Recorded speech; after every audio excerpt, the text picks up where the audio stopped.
Hello and welcome to the Washington Post. Our program will begin in 10 minutes. Please start making your way into the Live Center. Our program will begin in 10 minutes. Thank you.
Hello and welcome to Samsung Solve for Tomorrow. Please make your way into the Live Center. Our program will begin in 5 minutes. Thank you.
Hello and welcome to the Samsung Solve for Tomorrow Awards presentation for the 2025-2026 competition year.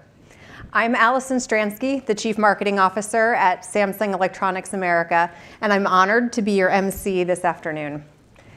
Before kicking off our programming, I'd like to take a moment to remind everyone what Samsung Solve for Tomorrow stands for. Since its inception, Samsung Solve for Tomorrow has become a global movement, engaging 2.9 million students across 68 countries. Over the past 15 years, the program has equipped young people like yourselves with tools to think critically, solve complex challenges, and inspire change. Now in its 16th year, the program is much more than a STEM competition. It is a movement that reminds all of us to ask, what if? What if the next generation of innovators had more access to emerging technologies, mentors, and training? What then could they solve for? Using tools such as AI, machine learning, this year's top 10 national finalists are addressing real-world issues in public health, accessibility, and more. Your hard work is proof that when we come together and collaborate, we can improve lives across our communities. Now, let's take a closer look at what you've all been working on. Samsung Solve for Tomorrow has opened doors for my kids. It allows them to dream big. It provides us the opportunity to be able to utilize our minds and learn how we can utilize technology, how we can utilize STEM and innovation to create solutions. I think it's a very important opportunity for students across the nation to not only bring their ideas to life, but inspire a whole generation of kids. We were just around so many people that are doing such impactful projects and such amazing things. It's so cool and inspiring to know that you are one of these people. Now that we're here on this stage at a national competition, it gives us more passion, more excitement to chase other opportunities as well. You can't teach this in a curriculum. This is real hands-on, real-world life experience. I just really want to thank Samsung for being here and for this amazing opportunity to come because I'm just so grateful. Samsung Solve for Tomorrow!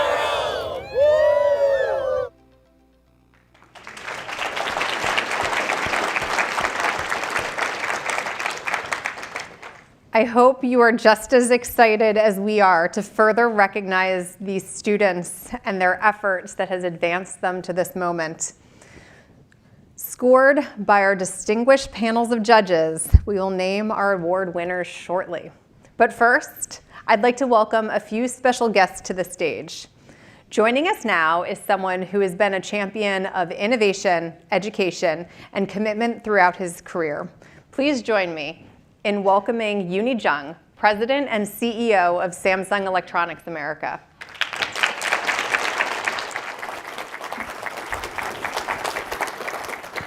Hello, good afternoon, everyone. Good afternoon. Wow, it's very excited to see all of you, right?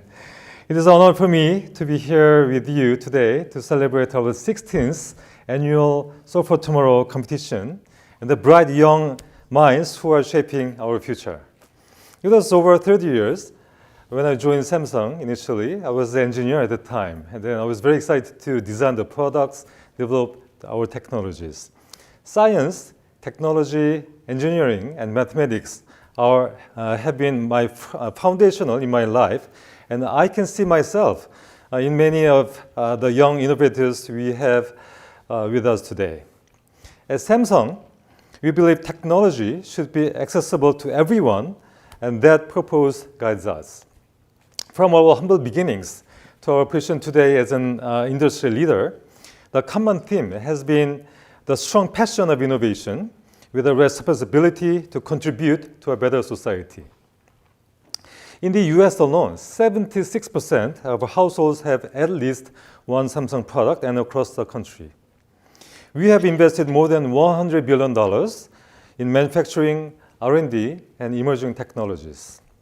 And importantly, we have awarded more than $29 million in technology and STEM resources to schools in US through Solve for Tomorrow.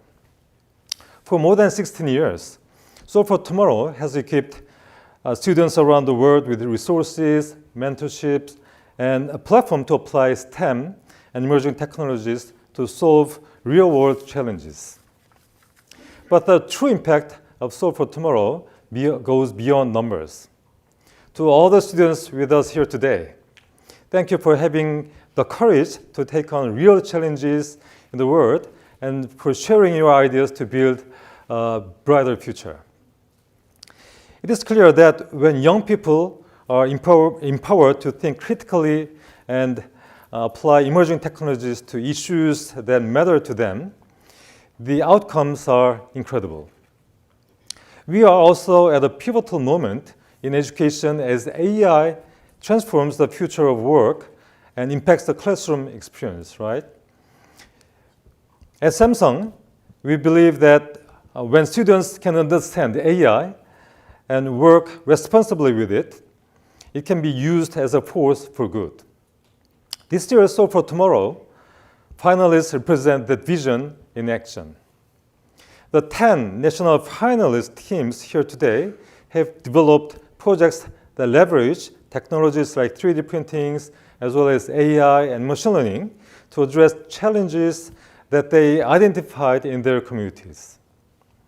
I hope you were able to meet the teams and see their innovations brought to life earlier. Quite impressive, right? What stands out beyond the technical quality of the work is the intention behind it. Technology for good. And that is exactly what we hope to inspire through Solve for Tomorrow, now and into the future. Thank you again for joining us today as we celebrate this year's finalists. We are excited to see where they go next. Thank you.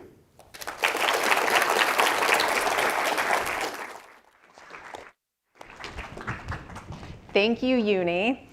Up next, I'd like to welcome a special group of individuals to the stage to share their perspective on the state of STEM and ways to support the next generation of innovators and educators.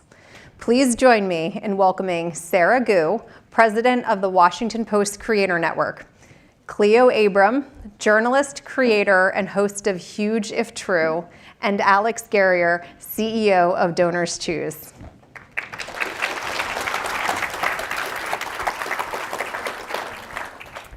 Thank you so much for being here today.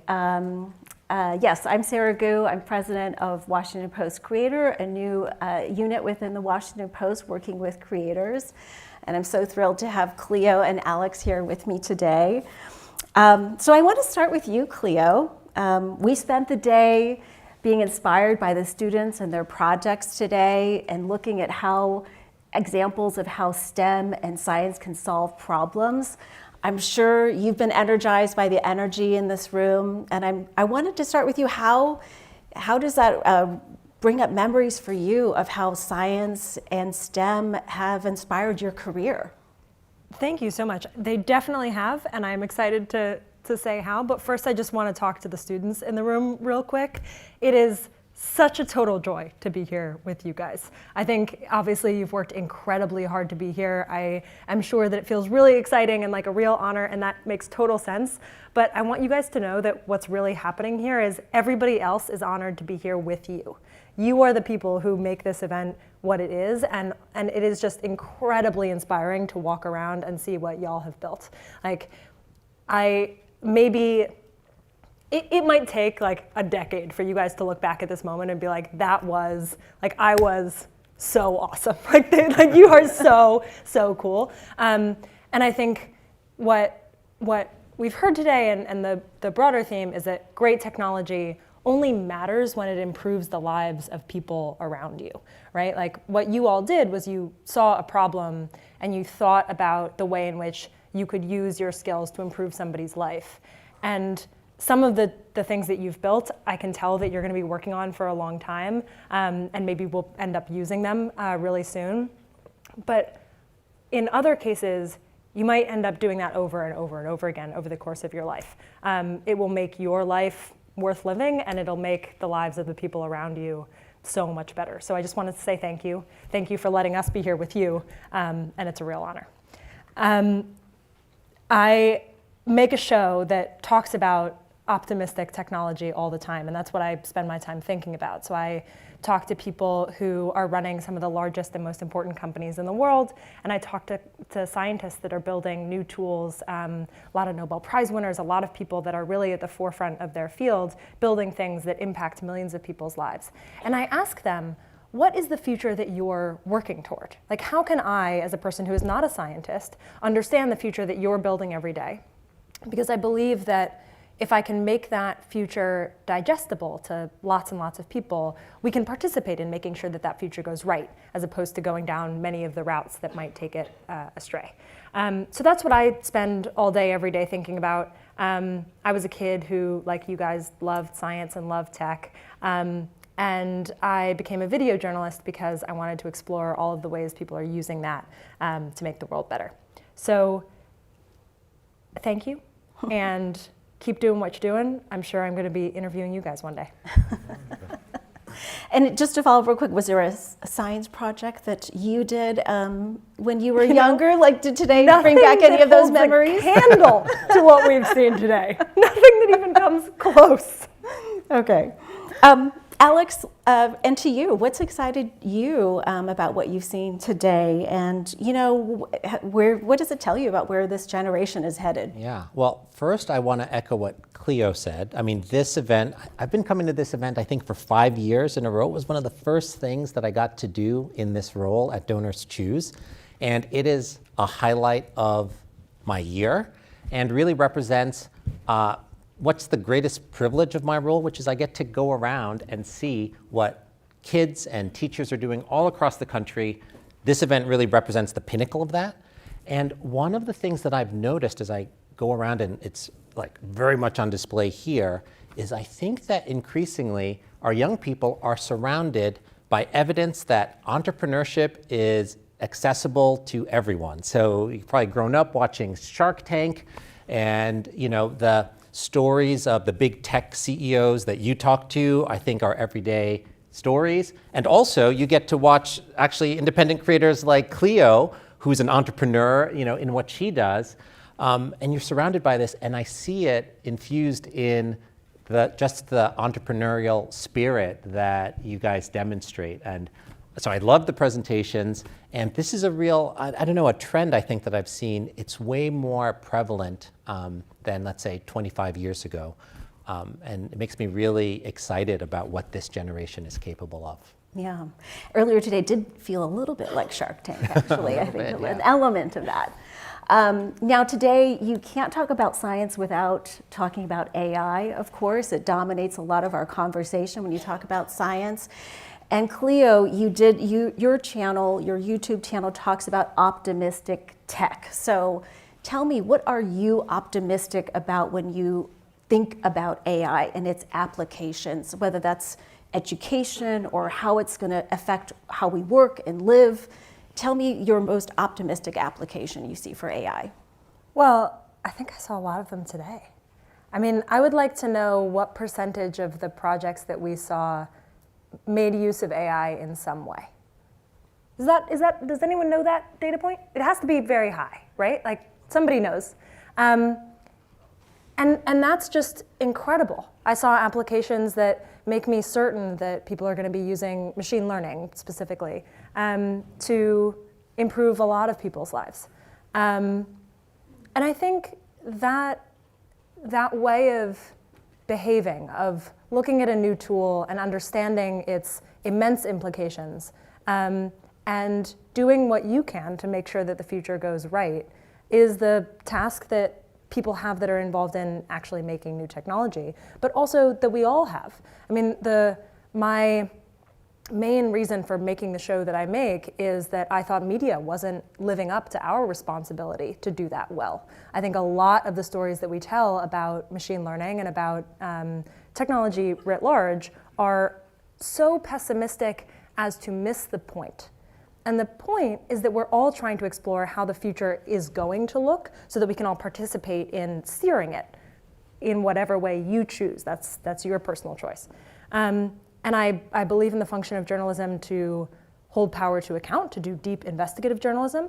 And I also think it's our responsibility to make sure that people can see the world accurately. And the world is getting better in these specific ways. The world is, many, many smart people are working on this problem and that problem, and anything you can imagine, here's the person working to solve that. And I think we need to do a much, much better job of telling those stories. I think when we talk about AI specifically, there are many applications that feel like they might make our lives a lot worse. There are a lot of things that are scary about an application of this technology. And it feels like it's operating at a velocity that just we've never seen before, and that can feel really overwhelming. It's our job to make sure that people can see the ways in which we need to constrain those applications, but also the ways in which we need to work way harder to make them go way faster. When we think about drug design, for example, that's an area where I think AI can do a lot of incredible work to make people's lives dramatically better really quickly. I think we have an extreme status quo bias. The world is not good enough. That's the truth. People are dying of things that they do not need to die of if we could make this technology better and apply it in ways that would actually help them. And so that's what I spend all day thinking about. I don't have the answers to how we're going to do that. And so I ask the questions. And hopefully people like you are going to decide what we do. Mm-hmm. Definitely. That's a good way to think about it. And I think I saw some ideas today earlier from some students about how that could be applied to make things better. And Alex, what about you? You've spent your career in education, and your organization today raises millions of dollars to help support students, schools, teachers through crowdsourcing technology. I think we've got some Donors Choose teachers here in the crowd today. Yes, I hope so. I wouldn't be surprised. Yeah. So how do you think about AI for education?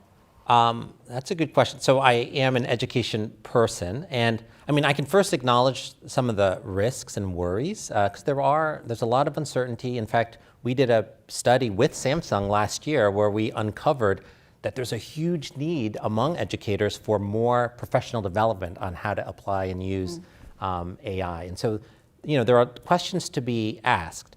But, one really promising thing comes out of some of the data that we've seen on our platform. So the way that Donors Choose works is that any public school teacher can come onto Donors Choose and create requests for what they need. And so we analyze those project requests to see trends. What we've seen is that as the AI-related projects have grown, one specific use case is actually the majority of those projects, and that is teachers deploying various forms of AI to meet the diverse needs of diverse learners. So think, students with in special education or multilingual language learners. Teachers are being incredibly creative about bringing the best of this technology to bear and reaching their students in brand new ways. And so what that tells me is that, while we have a lot of questions to ask and wrestle with about the use of this technology and the form of it, what's also true for sure is that we have never been better positioned to meet the needs of kids than we are today. And it'll be true tomorrow, and it'll be true the day after that. And so if we keep that in mind, I think it makes me very hopeful, especially knowing that educators across the country are literally working on this, every day. Yeah. And Cleo, you talked about applications to solve problems. I wonder what you think about AI in terms of skills that we need and what these students might need and how that might work in terms of their future. What do you think how could AI help in terms of thinking about, how AI would impact how we do our jobs, what skills students would need? How should we think about it, as a tool or as a collaborator, something else? I think one of the struggles that everybody's having, adults and students alike, is how much do I rely on AI to generate something that I say I want, sometimes getting it right or less right compared to how you imagined it, and how much do you spend the time and the mental work to make something that as best you can meets your creative expectations, right? That involves a lot more time than generating things a lot of the time. I think about the concept in weightlifting of time under tension, right? In order to build muscle, you really do need to be lifting weight and to have time under tension for your muscles to build. I think that's true intellectually as well. So it really wouldn't be a good world to live in if the first instinct that you had in any form of expressing it made the end result and you didn't have to go through the act of struggling. A lot of the time when I'm writing a script, what I'm really doing is thinking about the topic, and writing is thinking, and then editing is thinking, and that involves a long process. The struggle is the point in that case. And so I think as an individual person, when you're using these tools and you're recognizing the ways in which you're pushing yourself or kind of using them as a crutch or using them to push yourself, there's a question that nobody else is going to answer for you, which is how much time do you want under tension and in what specific way? Like at the end of the day, you're responsible for your own mind, and you have to think about, how do I want to grow and make the inside of my brain a really great place to spend the rest of my life? And so in some cases, you totally should speed up what you're doing so that you get to the next place faster, you get suggestions. I use AI tools as a sort of collaborator. I'll like tell ideas, and then it'll sort of point me in different directions, and then I'll go spend the time to like read the studies and then come back to it and say this or that. Versus how much do you want to spend your own time to improve your own muscles? And I think a lot of adults talk about those decisions as though they're going to make them for you. Like, how much should people be allowed or not allowed to use AI? At the end of the day, like, it's really it's up to you. And I think that some people will make those choices wisely and some people won't. And people will ultimately make them differently. And so I think one of the big questions that you'll have to answer is in what ways you want to use AI, and in what ways you want to use your own brain. And that's a healthy choice to have to make. I imagine those choices will get harder, not easier, but they will for everybody too. I love that analogy. I think that's a great way to think about it. I want to turn to the topic more broadly about education and maybe kind of the opposite of AI. Alex, I want to draw on your experience as a teacher. You know, before Donors Choose, I know that you were a teacher and worked in the classroom. So, you know, I want to ask, a lot of these students work so hard to get here. And another sign, you know, I think quality of success is students need to develop curiosity, resilience. How can educators and others better support that? That is a good question. I think I might modify your question just a little bit, because kids come out with tons of curiosity and resilience, and it's innate. You know, young people are natural learners. In fact, you can't stop them from learning, but you can create opportunities that sort of guide that learning. I would actually go back to this analogy that you used, Cleo, about time under tension. Sometimes we say people learn through productive struggle. I think that's another way of saying the same thing. And what the best and most effective educators know is that you have to create room for kids to struggle and actually exercise that creativity and resilience and curiosity, because it's already there. Just, you know, make sure you don't accidentally suppress it. Just give it room to flourish. You know, I feel a little bit humble, honestly, answering your questions about this, because I'm describing concepts that are so clearly on display by the teams in this room. So, you know, in some sense, the expertise is really sitting in front of me and I'm just reflecting it back. But I think if you go and look at those presentations, I mean, I loved each one of them. That's what I saw on display. Resilience, curiosity, and a real intensity around problem solving that's really inspirational. Great. And Cleo, you know, your YouTube channel is great. I'm sure there's many subscribers in this room. You've got 7 million of them, I think, at least. And you have this amazing real-time window where you're both explaining science and technology through what you do, but you also, I'm sure, are learning a lot from your audience, and they're telling you also what they're interested in learning about next. So what does that feedback tell you about what students are interested, your audience is interested in learning about more of? Yeah, the best part of making this show is to realize that there are always people like you out there with the same kinds of curiosities and interests. And one of the most wonderful things that machine learning actually is doing all the time is helping us find each other.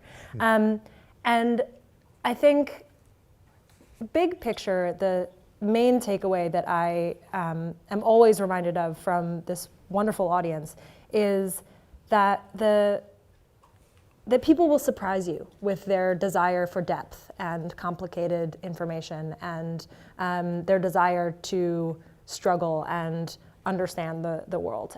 I will make videos that I think are what I'm going to call YouTube-y, meaning in the best possible way, like really energetic, but maybe a little bit information lighter than some of the other stuff that I make. And then I'll make stories that are incredibly information dense, and I'm like, oh, I'm not always sure that this is going to land. Every single time the second one performs better. And it's just, I don't know that is always true, but I know that if you put yourself out there with the kind of things that you want to see in the world, very often you will get the response of like, oh, you're like me. I really want to see that. It's honestly, this might sound funny, making things on the internet and having millions of people watch them and give feedback has made me so much more optimistic about other people. I walk around the world now and I look at people and just imagine all of their interests that I couldn't possibly know and find them really fascinating.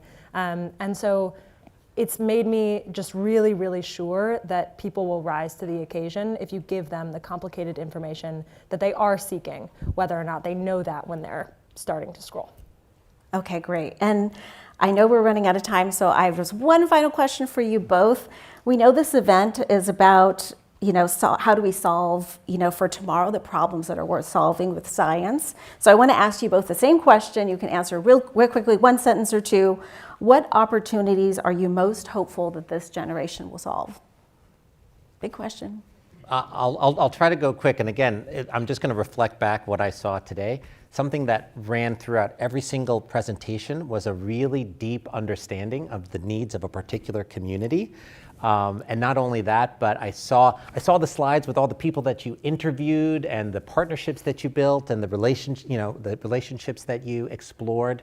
That human focus is so critical to actually advancing these solutions. And so that's what I would highlight. And again, you guys know all about it, so.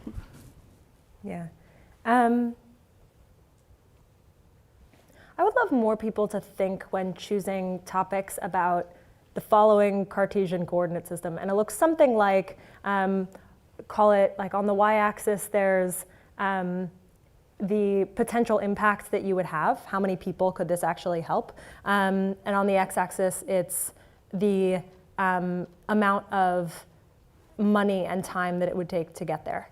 I think there are a surprising number of applications that, as you guys have proven, could be lower cost but could affect lots and lots of people. The truth is that I don't know what those are. That's not my area of expertise, but I think that's something that I have been really inspired by in a lot of the folks that I've interviewed, is the mindfulness of what gets you the biggest bang for your buck. There are a lot of ways in which technology isn't evenly distributed. Are there ways in which we could bring technology that already exists into people's lives in a way that is lower cost? I think those are the areas where, if I would have to guess how people would dramatically improve the lives of the greatest number, I would guess that they're somewhere on that end of that chart. Well, thank you so much. I've really enjoyed this conversation. Thank you, Alex. Thank you, Cleo. It's been wonderful to talk with you. Thank you, everyone. Thank you all. Happy to see you. All right. Please stay seated. We have more of the program. Thank you, Sarah, Cleo, and Alex. We look forward to seeing the continued impact of all of your work, too. So, should we do it? Are you ready? Are you ready for the awards? It is time for the first award of the afternoon. We're going to start with the Community Choice Award. So first, for some housekeeping. When your school's name is called, please join us on stage for a photo, and then after that, please go back to your seats. And now, here to announce our first winner is Vineet Khosla, Chief Technology Officer at the Washington Post.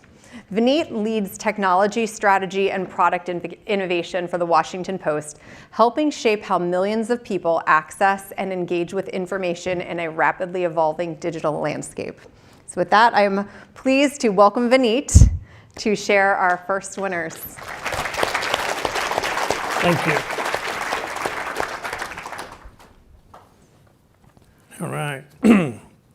Good afternoon, everyone, and welcome to the Washington Post. My name is Vineet Khosla. I'm the Chief Technology Officer at the Washington Post, and today it's my genuine privilege to welcome you all over here. For over a decade, Samsung Solve for Tomorrow has asked young people across country one simple question. What problem do you see in your community, and how would you solve it? And year after year, students have answered that question in ways that have inspired all of us. I was delighted today to be judge in the morning on all the presentations that were given, and I was blown away with the quality of them. And I suspect you guys have been watching Shark Tank quite a bit.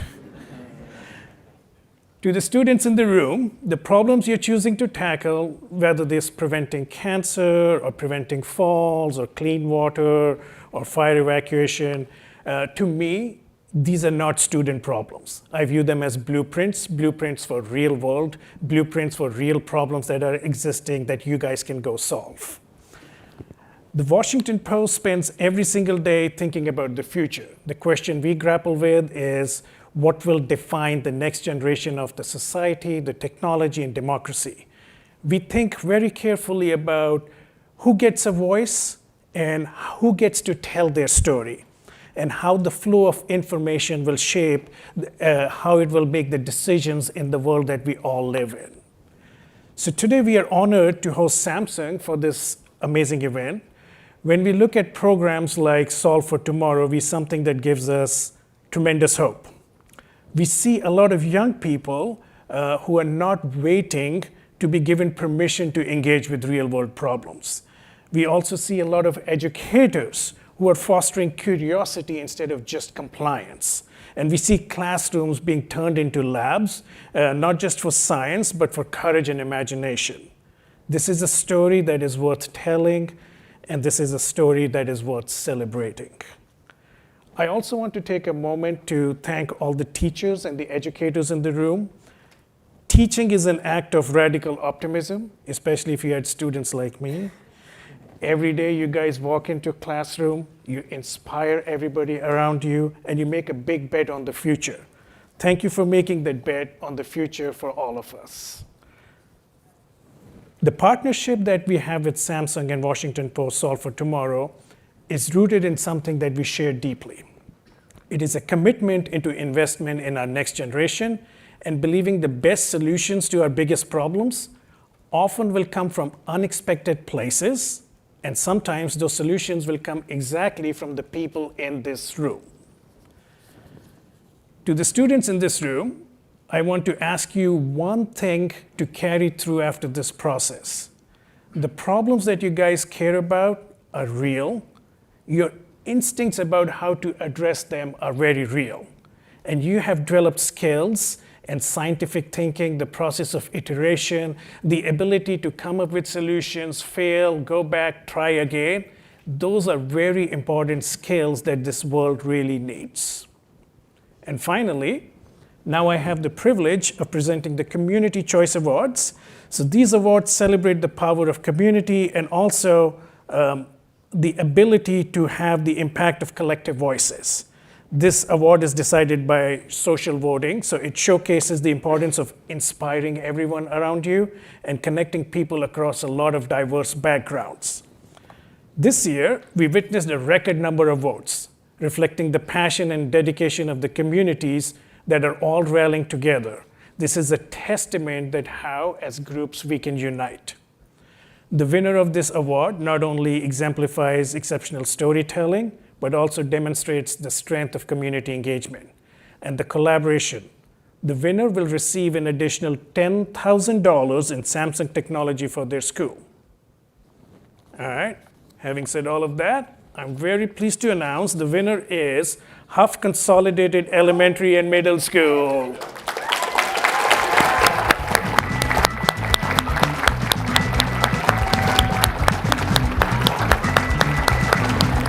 Congratulations, congratulations, congratulations. You guys are exceptional.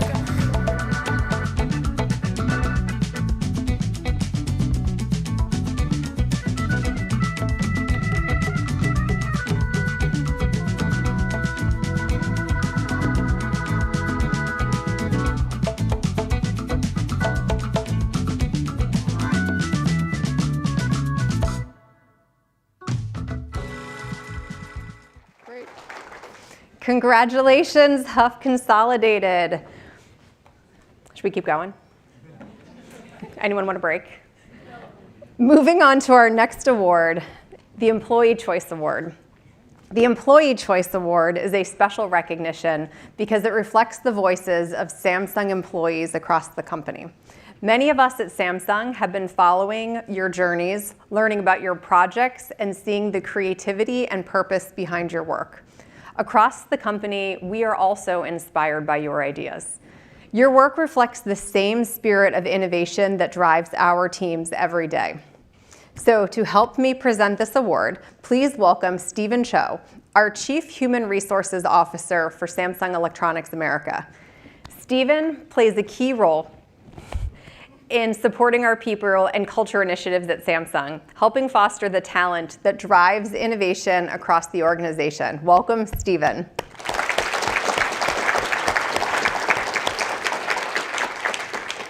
And now, it is our honor to recognize this year's Employee Choice Award recipient, Moss Point Career and Technical Education Center from Mississippi.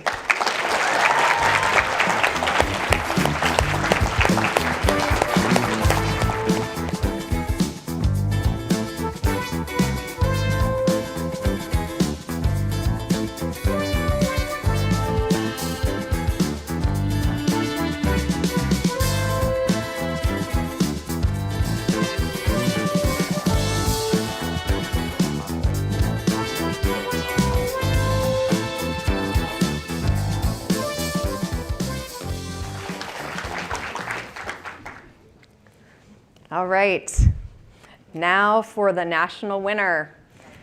This year, thousands of students applied for Solve for Tomorrow, and from that group, 100 semifinalists were selected. And now, our 10 national finalists sit here in this room. Your projects have impressed all of us. By using AI, machine learning, Internet of Things, sensors, drones, and 3D printing, you are tackling real challenges.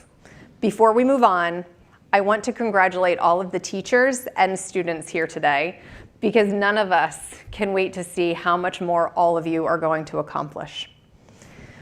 And now, I would like to welcome back our CEO, Uni Jung, to help me recognize our 3 national winners.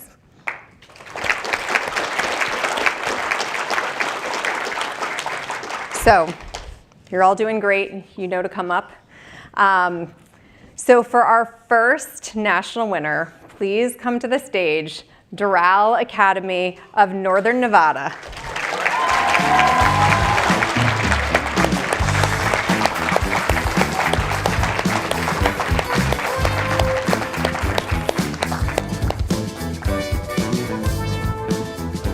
Congratulations.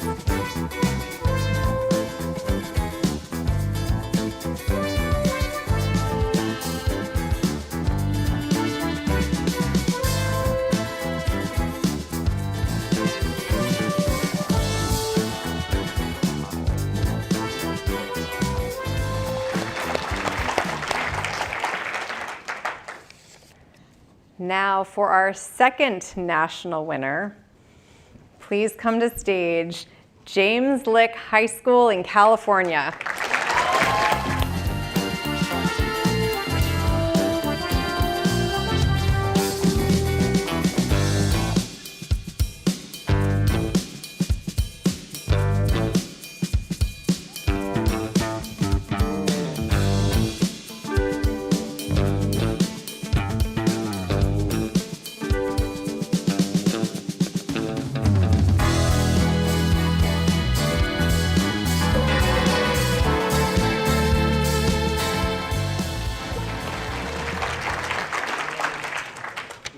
And our final national winner, I'm gonna guess we don't want to take a break, is Huff Consolidated Elementary and Middle School from West Virginia.